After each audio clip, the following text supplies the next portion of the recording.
আসসালামু আলাইকুম রহমতুল্লাহি ওবরকাতুহ। সম্মানিত দর্শক, আজকের যে প্রসঙ্গটি বা শিরোনামটি, এটি আমাদের একটা জাতীয় স্বার্থ, জাতীয় নিরাপত্তা এবং জাতির ভবিষ্যৎ সংক্রান্ত। এখানে আমার কোনো ব্যক্তিগত স্বার্থ নেই, কোনো রাজনৈতিক অভিলাষ নেই। আমার যে ক্ষুদ্র জ্ঞান রয়েছে about the military diplomacy and যেটাকে বলা হয় যুদ্ধনীতি, যতটুকু পড়াশোনা করেছি, সাধারণত আমি তো কোনো সামরিক কর্তা নই বা একেবারে হাতে কলমে আমার কোনো অভিজ্ঞতা নেই, কিন্তু যুদ্ধ সংক্রান্ত, তারপরে সামরিক বাহিনীর যে মনোবল, তারপরে রিক্রুটমেন্ট, বাহিনী গঠন, এগুলো নিয়ে আমি যে পড়াশোনাগুলো করেছি, যে ভিডিওগুলো দেখেছি, এবং পৃথিবীর অনেক বড় বড় সামরিক যারা বিশেষজ্ঞ এবং সামরিক নেতা, সেই প্রাচীন থেকে মধ্যযুগ থেকে আধুনিক যুগ, এদের অনেকের সফলতা এবং ব্যর্থতার যে বিষয়গুলো মিলিটারি স্কুলে পড়ানো হয়, সেইগুলো আমি আমার মতো করে পড়েছি। তো সেই দিক থেকে আমার যতটুক জ্ঞান রয়েছে, কথা বলার যোগ্যতা রয়েছে, সেইগুলো নিয়েই কথা বলব। ইতিমধ্যে আপনারা দেখেছেন যে পুলিশের মনোবল ভেঙে গিয়েছে এবং পুলিশ তাদের পোশাক পরিবর্তন করতে চাচ্ছে, এবং পুলিশ স্বতঃস্ফূর্তভাবেই অতীতের পোশাকে অপমান বোধ করছে। তারা নতুন পুলিশ রূপে নিজেদেরকে প্রতিষ্ঠিত করতে চাচ্ছে এবং তাদের সেই মনোবল ফেরানোর জন্য পুলিশের পোশাক পরিবর্তন করা হয়েছে। যখন বিডিআর কিলিং হলো, ম্যাসিভ কিলিং, ধরে নেওয়া হয় এটার পেছনে রয়ের হাত ছিল, ইন্ডিয়ার হাত ছিল, সত্যমিত আল্লাহ জানেন। সেই বিডিআর বিদ্রোহে আমাদের দেশের সবচেয়ে ঐতিহ্যবাহী বাহিনী, সেটা হলো এই বিডিআর। এবং বিডিআরের যে ইফেক্টিভনেস ছিল, এটি অনেক দেশের যে বর্ডার গার্ড রয়েছে, ভারতের বিজিবি রয়েছে, পাকিস্তানের বর্ডার গার্ড রয়েছে, তাদের অনেকের চাইতে আমাদের বিডিআরের যে দক্ষতা, চৌকসতা, তাদের পোশাক পরিচ্ছদ, ট্রেডিং, এভরিথিং ওয়াজ যাকে বলে ট্রিমেন্ডাস অ্যান্ড ফ্যান্টাস্টিক, ফ্যাবুলাস। তো আমাদের সীমান্ত যেন অরক্ষিত থাকে, বিডিআর যেন লাফালাফি করতে না পারে, বিডিআর যেন ধ্বংস হয়ে যায়, এটির দেশি এবং আন্তর্জাতিক যে চক্রান্ত, সেই চক্রান্তের প্রেক্ষিতে যে একটা বিডিআর ম্যাসাকার হয়েছে, এতে কোনো সন্দেহ নাই। তার সঙ্গে সঙ্গে বিডিআরকে নিয়ে অনেকগুলো রাজনৈতিক সিদ্ধান্ত, বিশেষ করে তাদের যে ডাল ভাত প্রোগ্রাম যেটি নেওয়া হয়েছিল 1/11-এর সময়, এটিও কিন্তু বিডিআরকে সর্বনাশ করেছে। অর্থাৎ এটি দক্ষ বাহিনীর সঙ্গে যখন অর্থ যোগ হয়ে যায়, তাদের বিলাসিতার ব্যবস্থা করা হয়, গান বাজনার ব্যবস্থা করা হয়, সেটি সামরিক বাহিনী, মিলিটারি হোক, বিডিআর হোক, পুলিশ হোক, তখন সেটি তাদেরকে ধ্বংস করে দেয়। আমরা ছোটোকালে দেখেছি যে প্রতিটি থানায় সকালবেলা লেফট রাইট হতো, প্যারেড করা হতো। এখন কোনো থানায় সেই কাজগুলো করা হচ্ছে না, ফলে পুলিশের ভুঁড়ি বেড়ে গেছে। একইভাবে মিলিটারির, আমাদের বাংলাদেশের মিলিটারির ভুঁড়ি বাড়িয়ে দেওয়া হয়েছে, তাদেরকে ভাত খাওয়ানো হচ্ছে, বেল্ট পরার যে বাধ্যবাধকতা ছিল সেই বাধ্যবাধকতা তুলে নেওয়া হয়েছে, তাদেরকে দামি দামি গাড়ি দেওয়া হয়েছে, এয়ার কন্ডিশনারওয়ালা গাড়ি দেওয়া হয়েছে, এবং সামরিক জিপ বলতে যা বোঝায়, মিলিটারি জিপ বলতে যা বোঝায়, সেইগুলোর পরিবর্তে যারা হাই র্যাঙ্কিং অফিসার, তাদেরকে সবচেয়ে দামি দামি গাড়ি, মানে এক একটা গাড়ি 5 কোটি 6 কোটি, নিশান পেট্রোলের মতো গাড়ি, পাজেরো V6-এর মতো গাড়ি, তারপরে ল্যান্ড ক্রুজার প্রাডোর মতো গাড়ি, যেগুলো সবচেয়ে ধনাঢ্য ব্যবসায়ীরা বিলাসী জীবনযাপন করেন, তারা যেভাবে চালচলন করে, ঠিক ওই একই অবস্থা সামরিক বাহিনী এবং পুলিশ বাহিনী এবং বিজিবির কর্মকর্তাদেরকে দেওয়া হয়েছে যে বাবাগো, কাজ করার দরকার নাই, আরাম করো, আয়েশ করো, ভুঁড়ি ফেলাও। ফলে তারা যদি আপনাকে একটা স্যালুট দেয়, পাছা আগে দুলবে না পেট আগে দুলবে, সে দৃশ্য দেখলে আপনি হাসতে হাসতে মরে যাবেন। তো এরকম একটি অবস্থা। কিন্তু এটি ইতিহাস নয়। ইতিহাসটা কি আমি আপনাকে বলি, যে মানবজাতির ইতিহাসের সবচেয়ে one of the greatest military genius was Cyrus the great. এবং সারা পৃথিবীতে তার যে সাম্রাজ্য ছিল, অলমোস্ট 1 লক্ষ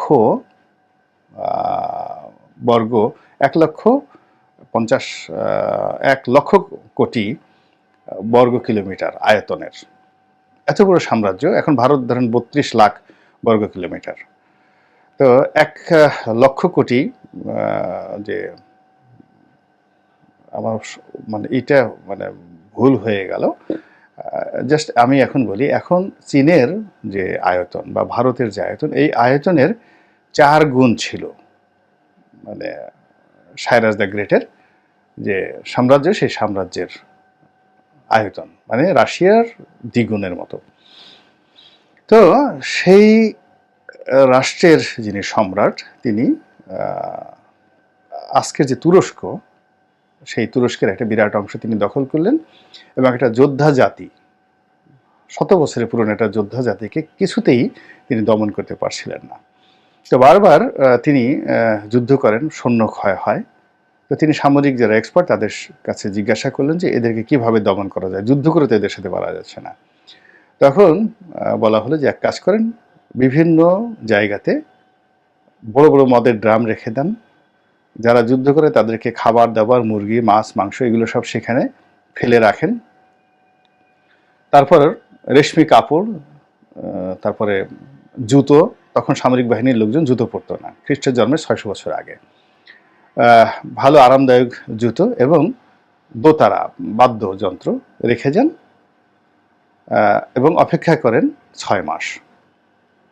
তো এর মধ্যে দেখা গেল যে সেই যে যোদ্ধা জাতি, তারা যুদ্ধ করতে এসে কোনো সৈন্যবাহিনী পেল না, এসে পেল মদের ড্রাম, তার চুলাই মদের ড্রাম, তারপরে সেই মাংস, উপাদেয় খাবার, দামি জামা কাপড়, এইগুলো নিয়ে হই হুল্লোড় করে এবার পর গান বাজনা করার জন্য ইনস্ট্রুমেন্ট, এবং এগুলো করে 6 মাসের মধ্যে তারা মোটা তাজা হয়ে গেল, যুদ্ধ করার ক্ষমতা হারালো।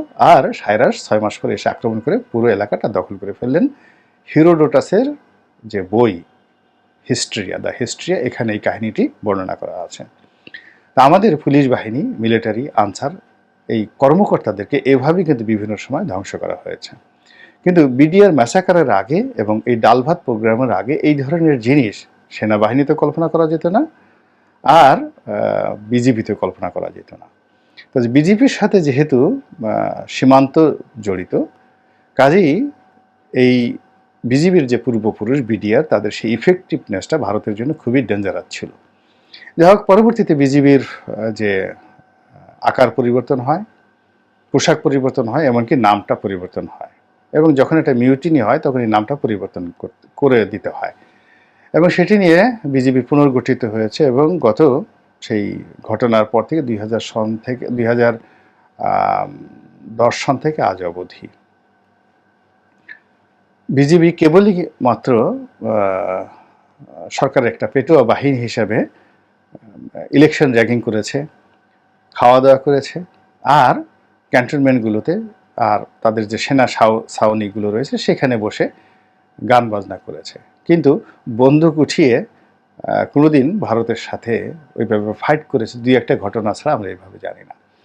ফলে এখন এই যে বিজিবি আছে, সেই বিজিবিকে আবার সেই পুরনো মডেলে, বিডিআর মডেলে ফিরে নেওয়ার জন্য অনেকেই দাবি জানাচ্ছে, এবং আমিও মনে করি যে সেই দাবি জানানো উচিত। আমরা ঠিক সেই পিলখানার হত্যাকাণ্ডের আগে যে বিডিআর ছিল, সোজা বাংলা সেই বিডিআর চাই, এবং সেই বিডিআরের যে পোশাক ছিল সেই পোশাক চাই, সেই বাংলাদেশ রাইফেলসের যে পুলিশের যে ড্রেস ছিল সেই জিনিসটি চাই, এবং ইমিডিয়েটলি। এবং এটি আমি মনে করি আমাদের যে পুলিশ বাহিনী গঠন করা হচ্ছে তার চাইতেও এই বিজিবি গঠন করাটা এবং নাম পরিবর্তন করাটা খুবই গুরুত্বপূর্ণ বিষয়, এবং এটি করার যথেষ্ট আইনগত ভিত্তি রয়েছে। আপনি দেখুন যে বিডিআর কিলিংয়ের পর অনেককে শাস্তি দেওয়া হয়েছে এই অপরাধের জন্য। তদ্রূপ এই যে এখন যে ম্যাসাকারগুলো হয়েছে, বিডিআর কিলিংয়ে কতজন লোক মারা গিয়েছে, সেই তুলনায় এই যে এখন যে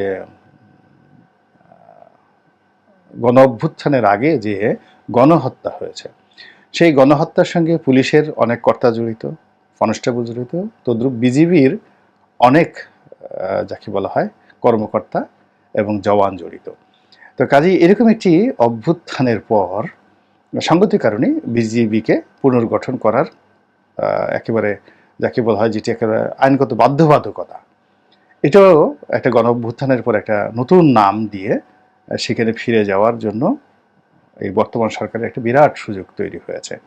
তো কাজেই কালো বিলম্ব না করে আমরা এই বিজিবিকে আবার পুনর্গঠন করি এবং আবার সাবেক সেই বিডিআর নামের মধ্যে ফিরে যাই, আবার ঝলসে উঠুক আমাদের রাইফেল, মানে বিডিআরের যে বাংলাদেশ রাইফেলস, সেই বাংলাদেশে যারা সীমান্তে অতন্ত্র প্রহরী, সেই স্লোগানে তাদের অস্ত্র আবার ঝলক দিয়ে উঠুক, তাদের বুলেট তরতাজা হয়ে যাক এবং তাদের দাপটে সীমান্তের দুর্বৃত্তরা পালিয়ে যাক, নিবৃত্ত থাকুক চোরাচালানি থেকে, অপকর্ম থেকে, এবং তাদের সততা এবং ন্যায়নিষ্ঠা এবং দেশপ্রেমের কাছে আমাদের প্রতিবেশী রাষ্ট্রের যারা বর্ডার গার্ড রয়েছে তারা অবনত থাকুক এবং সমতার ভিত্তিতে আমাদের সীমান্তে সম্পর্ক স্থাপন হোক। একজন নাগরিক হিসেবে এটাই নিবেদন রাখলাম। আসসালামু আলাইকুম ওয়া রাহমাতুল্লাহি ওয়া বারাকাতুহু।